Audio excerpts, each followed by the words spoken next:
So in talking about what it takes to be the same person over time, we need one really crucial distinction, and that's the distinction between numerical and qualitative identity. We're going to get at that distinction with a case. We're going to talk about the case of D.B. Cooper. D.B. Cooper was a guy who hijacked an airplane in 1971, a commercial airplane. It was going from Portland to Seattle, and on its way he hijacked it and made a lot of demands for when they hit the ground in Seattle. They ended up delivering a bunch of money, and then with just the pilots and I think a stewardess, they took back off. And at some point, they don't know exactly when, although they have a rough idea, he opened an emergency exit and with the money and a parachute, jumped out of the plane. They never found him. They found the parachute. They found a little bit of money in the area where he would have landed. And then a few years later, I think in 1980, a kid ended up finding another small amount of money, not even close to the bulk of the money. But they never found him, and they had a bunch of suspects for who it could have been. D.B. Cooper was probably an alias. But they never solved the case. They closed it in 2016. For the purposes of this illustration, we're going to imagine that D.B. Cooper survived. They never concluded conclusively that he survived. But we're going to imagine that he survived, and 7 years later, he had changed a bunch of aspects of his appearance, and that he had changed his name to Rusty Shackelford. So he had grown different hair, different facial hair. He even cut off one of his legs, maybe, just for the sake of argument, so that he was very different in physical appearance. Now, what we want to say about this case is that Rusty Shackelford is the same person as D.B. Cooper. So he's the same person, but he also has lots of different qualities. So this is a distinction we're going to invoke to get at that sort of intuitive difference. We're going to say that D.B. Cooper in 71 and Rusty Shackelford in 78 are numerically identical. They're one and the same person, but they're qualitatively distinct. They're not qualitatively identical. Qualitative identity is being identical in all of your qualities or properties, or at least all of your intrinsic qualities or properties, all the qualities about you as you are in yourself.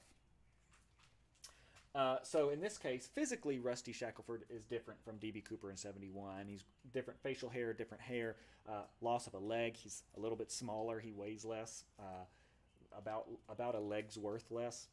And even mentally, his mental makeup is going to be different than D.B. Cooper's. He might have regret for what he did. He might be proud of what he did, whereas D.B. Cooper in 71 hasn't developed those mental states yet. He's had 7 years worth of experience, so he has lots of different memories.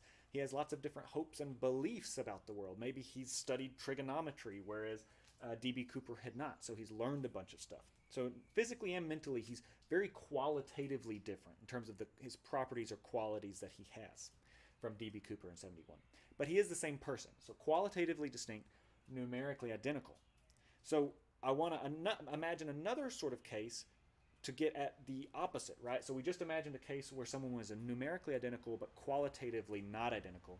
Can we come up with a case where two people are numerically not identical, numerically distinct, but qualitatively identical? So we could imagine D.B. Cooper being really ingenious in 71 and finding some way to clone himself exactly as he looked when he committed the hijacking, right? So the person has exact same physical appearance. Let's just, for the sake of argument, assume that it's some sort of Star Trek situation where you can exact atom for atom clone someone. So it's this person looks and thinks and has all the same desires as D.B. Cooper, right? It's not just a good look-alike, it's an exact look-alike. This person would be qualitatively identical to D.B. Cooper. They both wear glasses, they have the same haircut, they have the same beliefs and desires, they both love the same women, etc., etc. But they're not the same person, right? They're in different locations, in fact. They could be hundreds of miles apart, right? You're not the same person as someone who you're hundreds of miles apart from. If you're the same person, you're in the exact same location. So in this case, D.B. Cooper and his clone are numerically distinct, but qualitatively identical. So that's two cases where numerical and qualitative identity come apart, right? Where you can have, in the first case, numerical identity without qualitative identity. In the second case, qualitative identity without numerical identity.